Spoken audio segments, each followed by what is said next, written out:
तो हम ये करेंगे प्रो सेक्शन में इंडियन इंग्लिश 12th इंग्लिश का अभी तक जो क्वेश्चन आया ऑब्जेक्टिव के उस पर बात करेंगे। प्रो सेक्शन का अभी तक जितने भी क्वेश्चन आ चुके हैं उस पर बात करेंगे। चलिए तो पहला क्वेश्चन कहता है the Gujarat equivalent for the civilisation means, इसका मतलब है गुजरात का सिविलाइजेशन कैसा था, तो गुड कंडक्ट का। तो उसका सिविलाइजेशन किस तरह से मेंटेन कर रहा है, उसका सभ्यता कैसे से मेंटेन हो रहा है, तो बहुत अच्छा से हो रहा है। ये है टू नंबर क्वेश्चन था sum of the immediate and कहता है brilliant result of modern inventions are to the mending to the resist is from, कहता है इस सेंटेंस किससे लिया गया था, ये इंडियन सिविलाइजेशन कल्चर से लिया गया था। 3 नंबर क्वेश्चन कहता है कि civilization is that mode of conduct which point out of or to man the path of my duty is from, कहता है ये सेंटेंस किससे लिया गया था, इंडियन सिविलाइजेशन कल्चर से लिया गया है। Dash were satisfy where small village, कौन से लोग गाँव में संतुष्ट रहते खुश रहते थे, हमारे इंसेस्ट हमारे पूर्वज। 5 में कहता after all there is something in Hinduism that has kept it alive up till now is from, कहता है ये सेंटेंस जो दिया गया है किससे लिया गया है, ये हमारे इंडियन सिविलाइजेशन कल्चर से लिया गया था। ये भी 2020 में क्वेश्चन पूछ चुका है। जो क्वेश्चन अभी तक आए उस पर चर्चा करेंगे। 6 नंबर क्वेश्चन कहता है कि our forefathers did not invent machinery because, हमारे जो पूर्वज थे वो क्यों नहीं मशीन को डेवलप करना चाहते थे, वो चाहते थे कि वो खुद पर डिपेंडेंट रहे, इसीलिए वो मशीन को डेवलप नहीं करना चाहते थे। 7 नंबर क्वेश्चन का था our ancestor enjoy dash rule, हमारे जो एंसेस्टर हमारे पूर्वज है वो कौन से नियम पर हमेशा खुश रहते थे, तो वो अपने घर के नियमों पर खुश रहते थे। अगला क्वेश्चन कहता है 9 नंबर क्वेश्चन है कि observing all this our ancestor disgust us from luxurious and pleasures, ये जो लाइन दिया गया किससे लिया गया, तो ये भी हमारे इंडियन सिविलाइजेशन से लिया गया है। अब आगे चलते हैं। अगला जो है भारतीय है, जिसको लिखा गया है डॉक्टर जाकिर हुसैन के द्वारा। जितना ऑब्जेक्टिव आया है उन सभी पर चर्चा करेंगे अभी तक में जो भी ऑब्जेक्टिव आया है। तो पहला क्वेश्चन का the peoples have chosen to make me to head of the family for the certain time who says, कहता है कि जितने भी लोग हैं जो हमें एक फैमिली के परिवार के तौर हमें चुना है इस राष्ट्रपति के पद पर, जो जितना विश्वास हम पर जताया गया है, बोलता है इस सेंटेंस कहाँ से लिया गया था और ये किसके द्वारा बोला गया था, ये डॉक्टर जाकिर हुसैन के द्वारा बोला गया था। दूसरा नंबर कहता है what according to Zakir Hussain which is the prime instrument of the national purpose, हमारे देश को बढ़ाने के लिए सबसे मेन इंस्ट्रूमेंट क्या है, एजुकेशन शिक्षा है। Doctor Zakir Hussain is the author of the pieces, ये जो डॉक्टर जाकिर हुसैन है वो इस जो नीचे में दिया गया इनमें से किसका लेखक है, तो भारत इज माय होम। कहता 4 number Radha Krishna never lost his faith in the, कहता है Radha Krishna never lost his faith in the, उन्होंने कहा अपने विश्वास को कभी नहीं खोया है, किस पर, एसेंशियल ह्यूमैनिटी ऑफ मैन, आदमियों को जो रिक्वायर्ड और ज़रूरत है उस पर हमेशा मानवता पर रहा है। अगला हम चर्चा करेंगे ये दिया है ए पिंच ऑफ सनम, जिसका लेखक है मनोहर मालवणकर। जो अब इस चैप्टर में जितने ऑब्जेक्टिव आए हुए हैं उन सभी पर चर्चा करेंगे। तो Nanu Kaka was coming to Delhi to, Nanu काका जो थे वो दिल्ली किस पर्पस पर आ रहे थे, वो मिनिस्टर से मिलना चाहते थे, किसी मिनिस्टर से। हुज ट्रैवल फ्री विथ नानू काका के साथ कौन जो था वो फ्री में सफ़र किया था, वो किटेन बिल्ली का बच्चा। नानू Kaka was the narrator of, नानू काका लेखक के क्या लगते थे, मैटरनल अंकल लगते थे। The narrator in A pinch of Sanam was and क्या है डैश ऑन द प्रोबेशन, मतलब कहता है जो लेखक वो अभी किस पोजीशन पर थे, वो अंडर सिक्योरिटी, वो ट्रेनिंग के दौरान पढ़ते। फॉर व्हाट पर्पस है नानू काका कम टू दिल्ली, वो किस काम से नानू काका दिल्ली आया था, तो मिनिस्टर से मिलने के लिए। इतना ऑब्जेक्टिव अभी तक आ चुका है।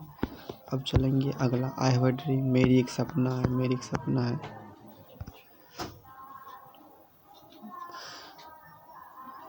एम्सिपेशन प्रोक्लेमेशन गैप द नेग्रो, ये जो सेंटेंस है वो जो जो क्या कहते हैं, मार्टिन लूथर किंग था, वो किससे छुटकारा पाना था? Freedom from slavery. वो स्लेवरी मतलब क्या, गुलामी के जंजीरों से वो आज़ाद होना चाहते थे। चलिए आगे चलते हैं। अगला कहते हैं Martin Luther King junior asked the black people to continue working with. कहता है मार्टिन लूथर कहता है कि आप हम लोगों के साथ एकदम खुशी से विश्वास के साथ काम कीजिए। एंड कहता है and as we walk we make the pledge that will sells. ये सॉरी थोड़ा गड़बड़ है। Martin Luther King 4 number question कहता है Martin Luther King dislike dash discrimination. Martin Luther King किसको डिस्क्रिमिनेशन मतलब भेदभाव, किसको डिसलाइक करता था? रेशियल को। I have a dream is a speech deliver by Martin Luther King junior. कहता the family is big is consistently growing at a rather इनोवेंसली। ये जो लिया गया है भारत इज माय होम से लिया गया है। 7 नंबर को था Martin Luther King was the youngest person to receive the Nobel prize in 1964 में तो नोबेल प्राइज दिया था। फिर उसको 1969 में शूट कर दिया गया था। 1947 में ये मॉन्टगोमरी बाप्टिस्ट चर्च का फादर बने थे।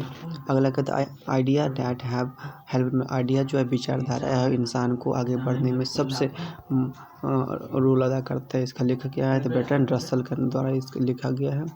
कहता who rode the peace. Peace मतलब शांति होता है। Why am I not Christian, हम क्यों क्रिश्चियन नहीं है? तो ये लिखा गया है बर्ट्रैंड रसल के द्वारा। Bertrand Russell was the also Bertrand Russell क्या थे? एक थे मैथमेटिशियन भी थे। Idea that have helped mankind is written by ग्रामिनी। ये बर्ट्रैंड रसल के द्वारा लिखा गया है। Bertrand Russell was the awarded Nobel prize in literature. साहित्य में कब उसको नोबेल प्राइज दिया गया था? 1985 में। Bertrand Russell was a philosopher and a dash mathematician में थे। Even more important than the domestications of animals was the invention। ये एग्रीकल्चर से बात चल रहा है। बर्ट्रैंड रसल बिलोंग टू, वो ब्रिटेन से थे। आगे चर्चा करेंगे। अगला है, अगला पर चर्चा करते हैं द आर्टिस्ट। इसके लेखक द्वारा था सिग्गा नोया। सिब्बी वाज द पॉजिटिवली कहता है पैशनेटली इंटरेस्टेड। सिब्बी को एक पैशन था, एक इच्छा। सिब्बी क्या था? एक था सबको पैशन होता है, उनको क्या कलेक्ट करने का था? वो कार्ड्स का लॉक कलेक्ट करता था। सिब्बी हॉबी वाज कलेक्शन, वो गार्ड को कलेक्ट करता था। Fancy a lad spending his time playing around like that with guards. ये द आर्टिस्ट से लिया गया था।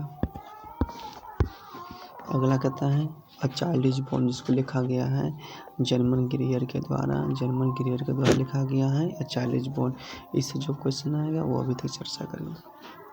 पहला क्वेश्चन कहता है all technological changes causes dash problem. तो ये सोशल प्रॉब्लम होता है। Dash womens had given up the going the international conference students. चलिए आगे चलते हैं। अगला है द अर्थ पर बात करेंगे। द अर्थ इसको लिखा गया H.E. बेट्स के द्वारा द अर्थ लिखा गया है। पहला क्वेश्चन कहता है Benji understood about the business of. Benji जो थे वो किस चीज़ के बिजनेस में सबसे ज़्यादा आगे बढ़ गया? तो मुर्गी का बिजनेस कर रहा था। मुझे how many hens were first. इसको हटा देता हूँ।